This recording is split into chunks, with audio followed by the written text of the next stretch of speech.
We are so glad you could join us for our online sermon today.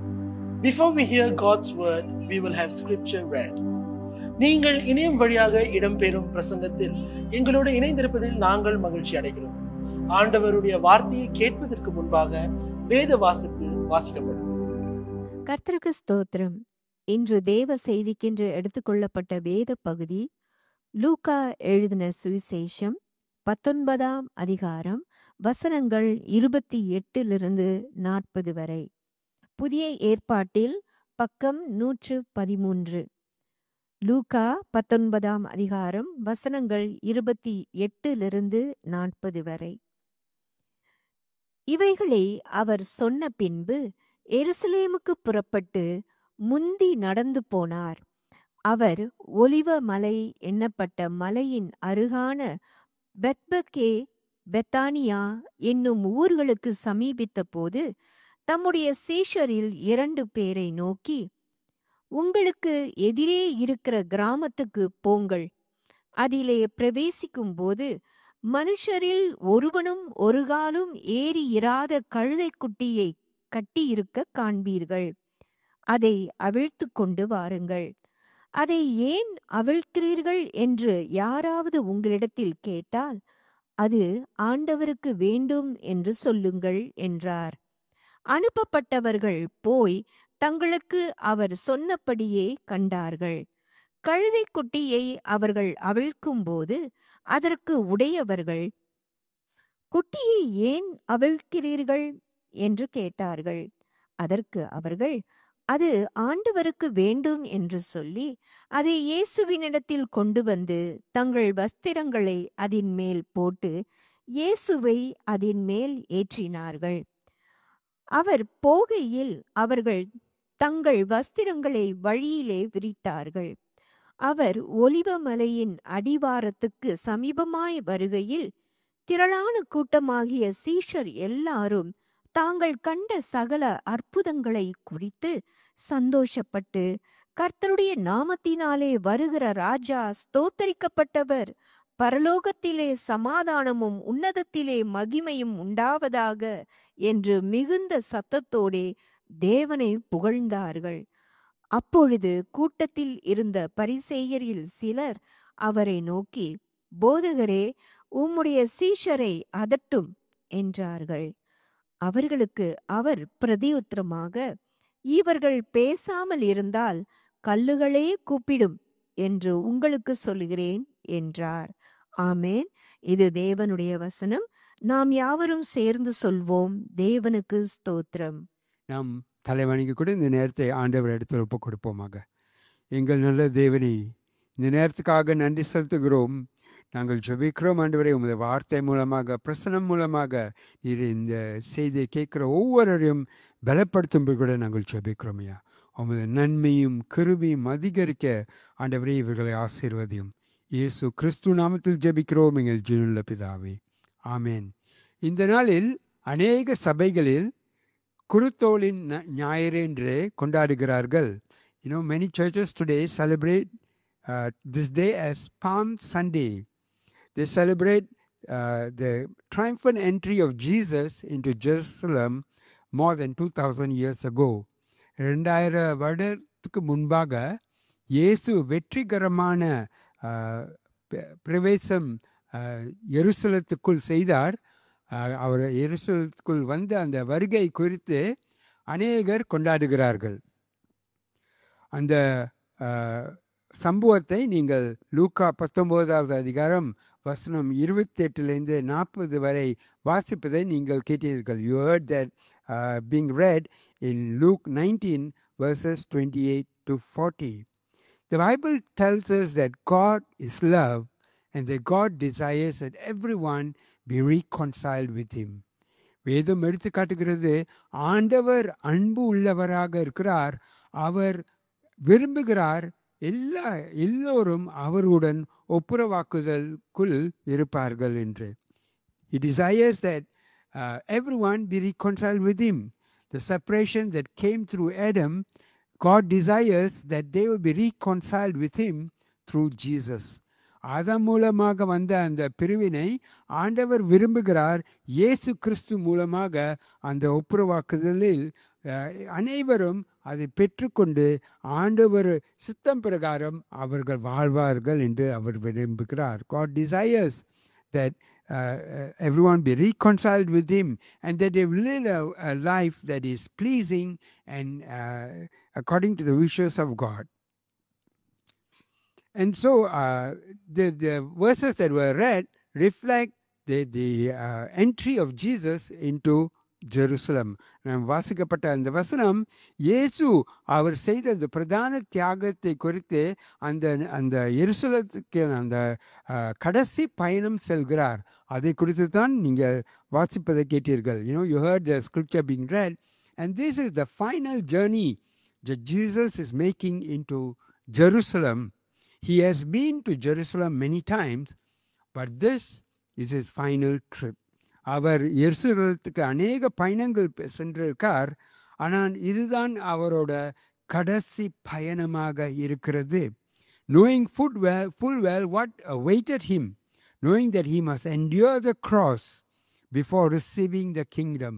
அவர் அறிந்திருக்கார் அவர் அந்த சிலுவையில் மரணம் அடைய வேண்டும் என்று அவரோட ராஜ்யத்துக்கு அவர் ஆண்டவர் இடத்தில் திரும்பும் முன்பாக இது அவர் செய்ய வேண்டும் என்று அறிந்து அவர் அந்த பயணத்தில் செல்கிறார். He knew exactly what was before him. அவர் என்ன சந்திக்க போறார் என்று அவர் நன்றாக அறிந்து அவர் செல்கிறார். அவர் அந்த எருசலேத்துக்குள் ஒரு கழுதை குட்டி மேல் வருகிறார். He seen riding towards Jerusalem on a colt. People were spreading their cloaks on the road and waving branches and palm leaves and singing praises to God, proclaiming him as the Messiah.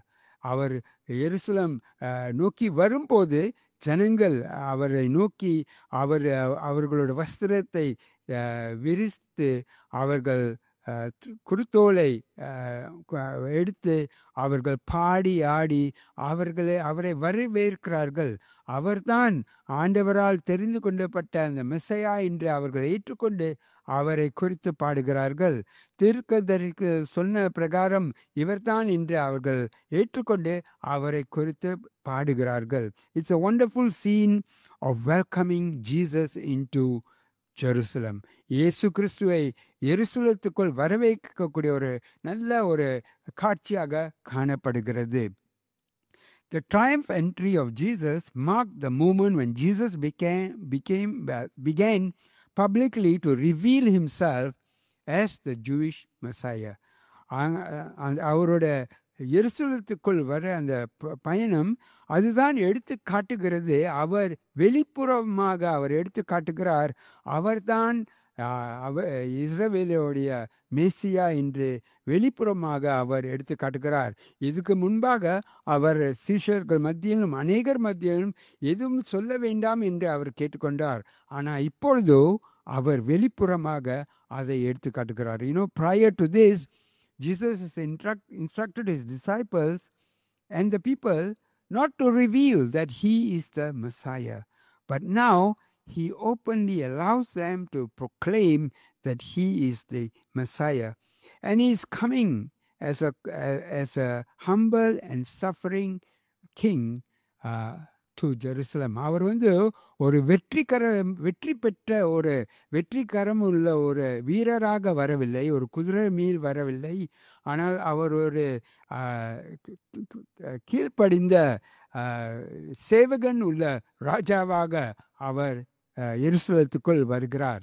ஒரு கழுதை மேல் வருகிறார் என்று சொல்லப்பட்டிருக்கிறது. கழுதை குட்டி மேல் வருகிறார் என்று சொல்லப்பட்டிருக்கிறது. அது ஒரு எப்படிப்பட்ட ஒரு மிருகம் என்றால் ஒரு ராஜாக்கள் அந்த நாட்டில் அவர்கள் ஓட்டக்கூடிய ஒரு மிருகமாக இருந்தது. In those days it was an animal used by the royalty, and so he came with a royal presence into Jerusalem as a king coming in peace. அவர் ஒரு ராஜாவாக சமாதானத்துடன் வருகிறார் என்று அவர் எடுத்து வருகிறார்.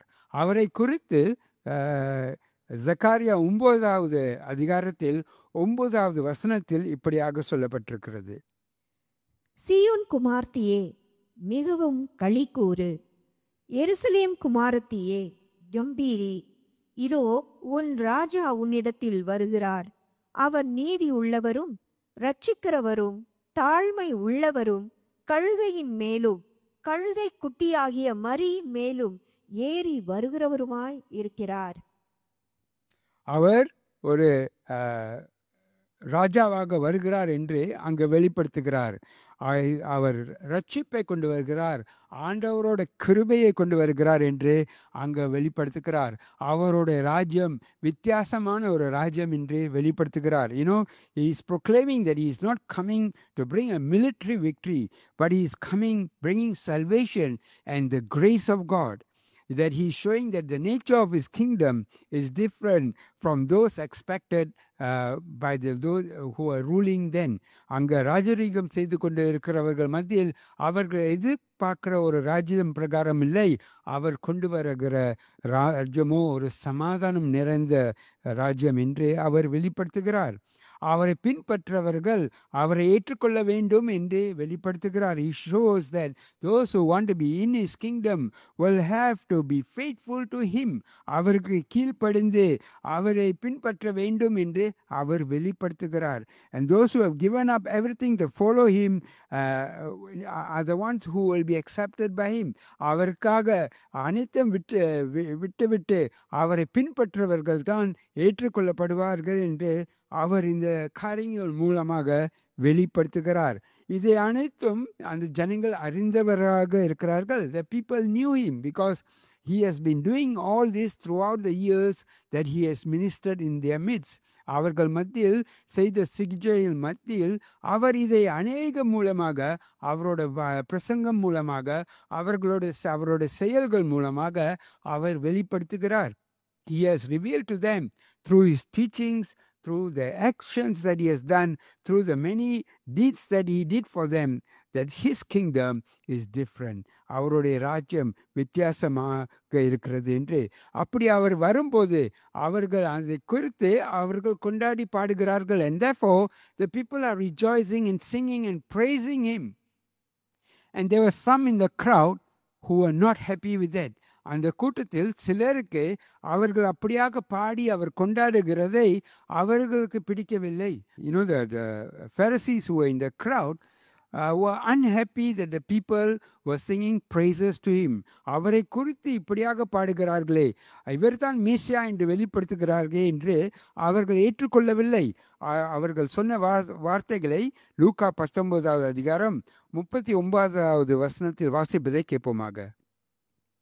அப்பொழுது கூட்டத்தில் இருந்த பரிசேயரில் சிலர் அவரை நோக்கி, போதகரே, உம்முடைய சீஷரை அதட்டும் என்றார்கள். உம்முடைய சீஷர்களை அதட்டும்.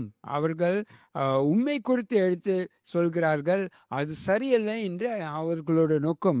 They were telling to Jesus, teacher, rebuke your disciples, what they are praising you, and they were unhappy about it. But Jesus replied, let's listen to what Jesus replied in verse 40. 40வது வசனத்தில் அவர் இப்படியாக பதில் கொடுக்கிறார். அவர்களுக்கு அவர் பிரதியுத்தரமாக, இவர்கள் பேசாமல் இருந்தால் கல்லுகளே கூப்பிடும் என்று உங்களுக்கு சொல்லுகிறேன் என்றார். இவர்கள் பேசாமல் இருந்தால் கல்லுகளே கூப்பிடும் என்று அவர் சொல்கிறார். He says, if they do not praise, even the stones will cry out. And that's how the praising and the rejoicing was going on. But even as Jesus approached the city, there was a deep moving in his heart. அவர் அந்த ஜனங்களை பாடுறத பார்த்து கேட்டு அவர் அந்த நகரத்தை பார்க்கும்போது அவர் உள்ளத்தில் ஒரு வேதனை எழும்பிற்று. அதை நாம் லூக்கா 19வது அதிகாரம் வசனம் 41லிருந்து 44 வரை வாசிப்பதை கேட்போமாக. அவர் சமீபமாய் வந்தபோது நகரத்தை பார்த்து அதற்காக கண்ணீர் விட்டு அழுது, உனக்கு கிடைத்த இந்த நாளிலாகிலும் உன் சமாதானத்துக்கு ஏற்றவைகளை நீ அறிந்திருந்தாயானால் நலமாயிருக்கும். இப்பொழுதோ அவைகள் உன் கண்களுக்கு மறைவாயிருக்கிறது. உன்னை சந்திக்கும் காலத்தை நீ அறியாமற் போனபடியால் உன் சத்ருக்கள் உன்னை சூழ மதில் போட்டு உன்னை வளைந்து கொண்டு எப்பக்கத்திலும் உன்னை நெருக்கி உன்னையும் உன்னில் உள்ள உன் பிள்ளைகளையும் தரையாக்கி போட்டு உன்னிடத்தில் ஒரு கல்லின் மேல் ஒரு கல் இராதபடிக்கு செய்யும் நாட்கள் உனக்கு வரும் என்றார். அவர் அந்த நகரத்தை நோக்கி பார்த்து அவர் கண்ணீரிட்டார். Jesus saw the city and he wept. He wept not because of his condition, but he wept because of the fate of the city. அவர் சொந்த நிலையை பார்த்து அவர் கண்ணீர் விடவில்லை. அவர் நகரத்தோட நிலைமையை, எதிர்கால நிலைமையை பார்த்து அவர் கண்ணீரிட்டார். His tears were, he cried for them because of their stubbornness and their blindness. அவர்களோட பிடிவாத உள்ளத்தை பார்த்து, அவர்களோட குருட்டு தன்மையை பார்த்து அவர் கண்ணீரிட்டார். அவர் அந்த ஜனங்கள் அங்கே கொண்டாடினார்கள். ஆனால் அவர்களோட உள்ளமோ அவர் ஆண்டவர் நாடி இல்லை. அவர்களோட வார்த்தைகள், அவர்கள் பாடினார்கள், ஆண்டவரை நேசிப்பதை குறித்தும் மகிமைப்படுத்துறது குறித்தும் அவர்கள் பாடினார்கள். ஆனால் அவர்களோட உள்ளமோ வித்தியாசமாக இருந்தது. They sang praises and they glorified God with their words and their singing, but their hearts were not towards God. The leaders of the religious leaders of the town, of the city, were against Jesus. அங்கே உள்ள அந்த எருசலேத்தில் உள்ள பரிசேயர்கள் அவர்கள் இயேசுக்கு விரோதமாக இருந்தார்கள். அந்த ஜனங்களோ இயேசுவை ஏற்றுக்கொண்டாலும் அவர்களோட உள்ளத்தில் ஏன் அவரை ஏற்றுக்கொண்டார் என்றால் அவர் செய்த நன்மைகளை பின்பற்றினார்கள். Even though the people believed in Jesus and followed him, they followed him for the things that he did for them. And there was no love in them for him. He did not feel their love for him. அவரை நேசிப்பதை அவர்கள் நேசிக்கவில்லை என்று அறிந்து கொண்டார். அவர் செய்கிற நன்மைகளை தான் அவர்கள் நாடி வருகிறதை அவர் அறிந்து கொண்டார். The leaders and people of the city did not discern the meaning of Jesus coming. அவரோட வருகையை குறித்து அவர்கள் புரிந்து கொள்ளவில்லை. They were blinded by their own understanding and their own ways. அவர்கள் சொந்த வழியை அவர்கள் நாடி வாழ்வதும் அவர்கள் சொந்த புரிந்து கொண்ட வழிகளை அவர் பின்பற்றுவதும் தான் அவர்கள் வாழ்ந்தார்கள். அவர்கள் ஆண்டவர்களோட வழியை புரிந்து கொண்டு பின்பற்றவில்லை. They were not following the ways of God, but they were living according to the way they understood scripture. The people, even though they believed Jesus is the Messiah, were more interested in the wonders that he did. அவரை பின்பற்றினாலும் அவர் செய்த நன்மைகளை தான் அவர்கள் நாடி வந்தார்கள், அவரே அல்ல. இயேசு அறிந்தார் ஆண்டவர் நேசிக்கிற அந்த நகரம் அவரை நேசிக்கவில்லை என்று. Jesus realized that the city that God loved did not love him really. And so he wept. அவர்களுடைய எதிர்காலத்தை குறித்து அவர் பார்த்து அவர் கண்ணீரிட்டார். அவர் சொன்ன சம்பவம் ஒரு 40 ஆண்டுக்கு பிற்பாடு நடந்தது. What Jesus said there will happen to them actually happened 40 years later. The temple was destroyed and many people were killed. அந்த ஆலயமானது உடைக்கப்பட்டது, அநேகர் அங்கு மரித்தார்கள். Just believing in God and believing Jesus Christ and accepting him is not enough. இயேசுவை ஏற்றுக்கொண்டு அவரை நம்பி அவரை பின்பற்றது மட்டும் பத்தாது. நம்முடைய வாழ்க்கை, நம்முடைய விசுவாசத்தை எடுத்து காட்ட வேண்டும். Our life must reflect our belief. Our life needs to reflect what we believe in God. The belief that we have in God. நாம் ஆண்டவரை குறித்து எப்படி எதை விசுவாசிக்கிறோமோ அது நம் வாழ்க்கையில் வெளிப்படுத்த வேண்டும், அது காணப்பட வேண்டும்.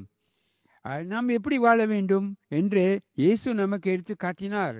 Jesus has shown us how we should live. The scripture says that our mindset should be like that of Christ. வேதம் சொல்கிறது நம்மளோட சிந்தனை எப்படி இருக்கணும் என்றால் இயேசுவோட சிந்தனை போலாக இருக்க வேண்டும் என்று எடுத்து சொல்கிறது. அது பிலிப்பியர் 2வது அதிகாரம் வசனம் 5-11 வரை வாசிப்பதை கேட்போமாக. கிறிஸ்து இயேசுவில் இருந்த சிந்தையே உங்களிலும் இருக்க கடவது. அவர் தேவனுடைய ரூபமாய் இருந்து தேவனுக்கு சமமாய் இருப்பதை கொள்ளையாடின பொருளாக எண்ணாமல் தம்மை தாமே வெறுமையாக்கி அடிமையின் ரூபம் எடுத்து மனுஷர் சாயலானார். அவர் மனுஷ ரூபமாய் காணப்பட்டு மரண பரியந்தம், அதாவது சிலுவையின் மரண பரியந்தமும் கீழ்ப்படிந்தவராகி தம்மை தாமே தாழ்த்தினார். ஆதலால் தேவன் எல்லாவற்றிற்கும் மேலாக அவரை உயர்த்தி இயேசுவின் நாமத்தில் வானோர் பூதலத்தோர் பூமியின் கீழானோருடைய முழங்கால் யாவும் முடங்கும்படிக்கும் பிதாவாகிய தேவனுக்கு மகிமையாக இயேசு கிறிஸ்து கர்த்தர் என்று நாவுகள் யாவும் அறிக்கை பண்ணும்படிக்கும் எல்லா நாமத்திற்கும் மேலான நாமத்தை அவருக்கு தந்தருளினார். ஆமென். இயேசு கிறிஸ்துவின் வாழ்க்கை எப்படி வாழ்ந்தார் என்றால், அவர் தம்மை தாமே தாழ்த்தி ஆண்டவரோட சித்தத்துக்கு கீழ்ப்படிந்து அவர் வாழ்ந்தார். Jesus humbled himself and lived a life that is obedient to the will of God. And Scripture encourages us to live such a life, to humble ourselves as Christ did.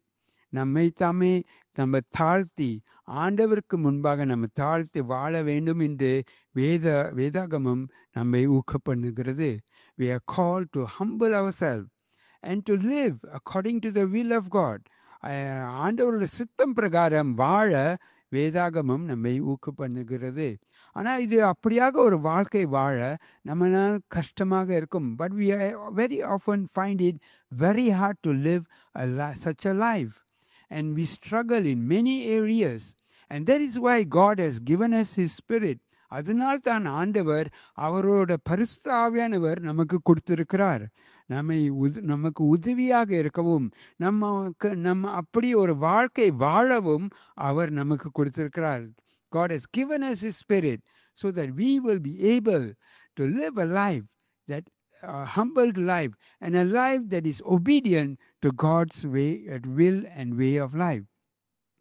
And when we submit to the Spirit of God, then the Spirit of God works in our life to bring about the changes in our life. நாம் பரிசுத்த ஆவியானவருக்கு கீழ்ப்படிந்து வாழும்போது அவர் நம் வாழ்க்கையில் செயல்படுவார். நம்மளோட வாழ்க்கையில் அந்த மாற்றங்களை கொண்டு வருவார். இயேசு அப்படிதான் தொடர்ந்து ஒவ்வொரு கட்டத்திலும் அவர் ஆண்டவருக்கு கீழ்ப்படிந்து ஆண்டவருடைய சித்தம் பிரகாரம் அவர் செய்து கொண்டு வந்தார். We see that Jesus in every part, every aspect of his life, he humbled himself and obeyed according to the will of God, even when it meant facing hardship and suffering. கஷ்டமான நிலைமையிலும் கடினமான நிலைமையில் செல்லும் போது கூட அவர் ஆண்டவருக்கு கீழ்ப்படிந்து அவர் வாழ்ந்தார். His deep love for God and for others directed his actions. அவர் ஆண்டவரை முழுமையாக நேசிப்பதனால், பிறரையும் நேசிப்பதனால் அவர் எடுக்கிற செய்கிற காரியங்கள், எடுக்கிற முடிவுகள் அதை சார்ந்து இருந்தது. When you decide to love God with all your heart and we decide to love each other, then every action that we take, every decision that we take is based on those decisions that we have made to love God and to love others. And so our actions would depend on what we believe. And so we need to check our belief. அதனால் நம்மளோட நம்பிக்கையை நாம் ஆராய்ந்து பார்க்க வேண்டும். நான் உண்மையாக ஆண்டவரை முழுமையாக நேசிக்கிறேனா, அவர் விரும்புகிற பிரகாரம் அவரை முழுமையாக நான் நேசிக்கிறேனா? And we need to examine to see, do I really love God as He desires? God desires that we love God with all our heart, all our mind, and all our strength. நம்ம முழு பலத்தோடும் முழு ஆத்மாவோடும் முழு சிந்தையோடும் முழு உள்ளத்தோடும் அவரை நேசிப்போம் என்று ஆண்டவர் விரும்புகிறார். அப்படியாக நம்ம ஆண்டவரை நேசிக்கிறோமா? ஆண்டவர் நேசிக்கிறார். நாம் ஒருவர் எப்படி இயேசு நேசித்தாரோ அப்படியாக நம்ம நேசிப்போம் என்று. And Jesus said that we love one another as he loved us. அவர் நேசிப்பது போல பிறரை நேசிக்கும்படி இயேசு நமக்கு கட்டளையிட்டார். Are we loving each other as he loved? அவர் நேசித்தது போலாக நாம் அப்படியாக நேசிக்கிறோமா? அந்த நிலைமை நம்ம இல்லை என்றால் பரிசுத்த ஆவியானவர் நமக்கு உதவி செய்வார். நம்ம அவருக்கு ஒப்பு கொடுத்து நம்மளோட ஜீவத்தை நம்ம திறந்து அவர் இடத்துல ஒப்பு கொடுக்கும் போது அவர் நம்மை வழி நடத்துவார். And when we struggle to love in that manner, all we have to do is to surrender our life before God, to open up our hearts to God.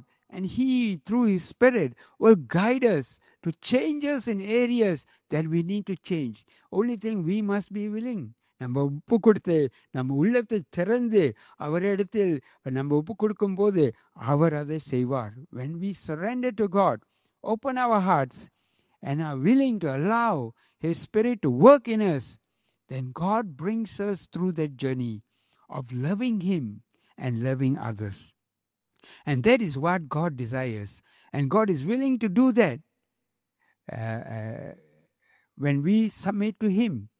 நாம் ஆண்டவருக்கு ஒப்பு கொடுக்கும் போது அவர் அதில் நம்மை உதவி செய்ய அவர் ஆயத்தமாக இருக்கிறார்.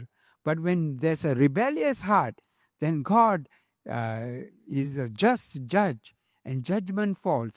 ஆனால் ஆண்டவருக்கு விரோதமாக வாழும் போது, ஆண்டவருக்கு கீழ்ப்படியாக வாழும் போது அவர் நியாயமுள்ள நியாயாதிபதியாக இருக்கிறார். அவர் அந்த தண்டனை கொடுக்கிறவராக இருக்கிறார். ஆனால் அவர் அந்த தண்டனை வழங்கும் போது கூட அவர் விரும்பவில்லை. அவர் மன கஷ்டத்தோடு கூட அவர் அதை கொடுக்கிறார். When God passes the judgment, he is not joyful when he passes a judgment. Just as Jesus wept, God grieves when he has to pass judgment. He desires that we will turn to him and be reconciled with him. அவர் என்ன விரும்புகிறார் என்றால் நாம் மனம் திரும்பி அவரோட சித்தம் பிரகாரம் வாழுவோம் என்று அவர் விரும்புகிறார். இந்த நாளில் கூட நாம் இந்த லென் காலங்களில் நம் இந்த கடைசி பரிசுத்த வாரத்துக்குள் நாம் வருகிறோம். In this week we are coming into the Holy Week. That week when Jesus goes to the crosses and surrenders his life on the cross. We remember that. And as we go through this week, we also examine our hearts. இந்த வாரத்தில் கூட நாம் நம்முடைய உள்ளத்தை ஆராய்ந்து பார்ப்போமாக. நாம் ஆண்டவர் விரும்பும் பிரகாரம் நாம் வாழ்கிறோமா? Are we living according to the way that God desires? If we are not, then let us bring our hearts before God. Bring our life before God. அப்படியாக இல்லை என்றால் நம்முடைய வாழ்க்கையும் நம்முடைய உள்ளத்தையும் ஆண்டவர் முன்பாக கொண்டு வருவோமாக. அவரிடத்தில் நம்ம உள்ளத்தை திறந்து அவரோட சிகிச்சை செய்ய நாம் வழி கொடுப்போமாக.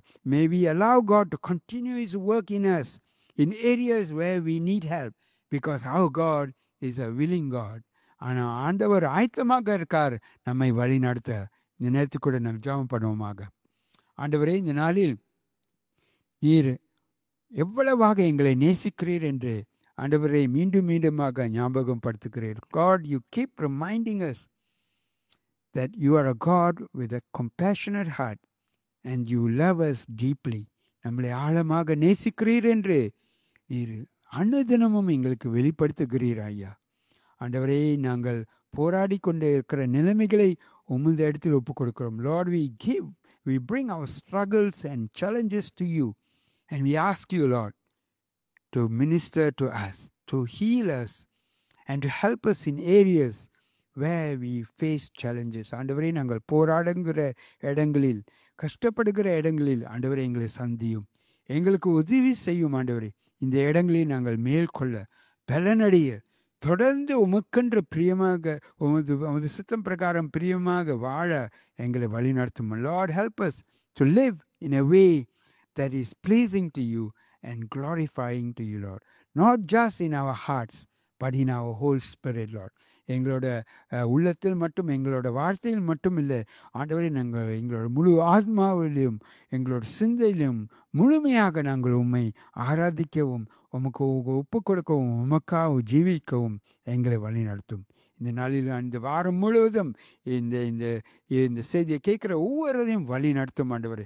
தொடர்ந்து உமது அன்பில் வளரவும் ஆண்டவரே, உமது விசுவாசத்தில் வளரவும் இவர்களை வழி நடத்தும். Strengthen them, help them to grow more, even more in your love and in your strength, O Lord. இது அனைத்தும் இயேசு கிறிஸ்து நாமத்தில் ஜெபிக்கிறோம் ஜெயல பிதாவே. Amen. We hope you have been blessed by the word of God today.